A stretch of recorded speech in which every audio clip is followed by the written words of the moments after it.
কালকচুর পাতায় তেল দিয়ে বশীকরণ বা পানি দিয়ে বশীকরণ বা লবণ দিয়ে বশীকরণ। আপনাদের মাঝে দেখাচ্ছি কালকচুর গাছ, এবং এই পাতায় পানি ফুঁড়ে দিতে পারবেন, লবণ ফুঁড়ে দিতে পারবেন, তেল ফুঁড়ে দিতে পারবেন। তবে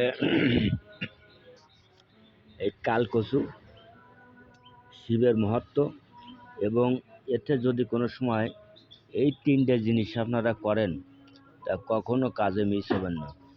তবে দেখেন, আপনারা তেল ফুঁড়ে দিতে পারবেন, পানি ফুঁড়ে দিতে পারবেন, লবণ ফুঁড়ে দিতে পারবেন,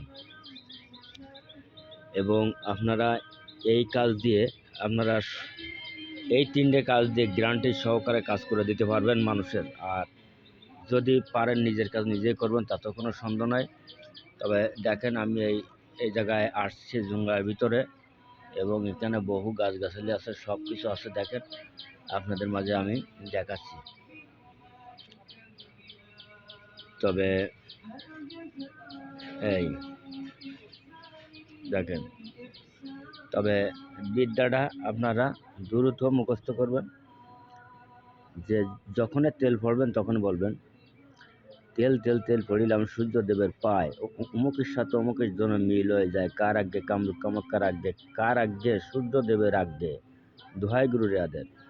তেল তেল তেল পড়িলাম সূর্যদেবের পায়, অমুকের সাথে অমুকের জন্য সঙ্গে সঙ্গে মিল হয়ে যায়, কার আজ্ঞে কামরূপ কামাক্ষার আজ্ঞে, কার আজ্ঞে সূর্যদেবের আজ্ঞে, দোহাই গুরু রেয়াদের। 108 বার মুখস্থ করে আপনারা তেল পড়ে দেখুন, কারেন্ট। আল্লাহ হাফেজ, ধন্যবাদ, ভালো থাকুন, সুস্থ থাকুন।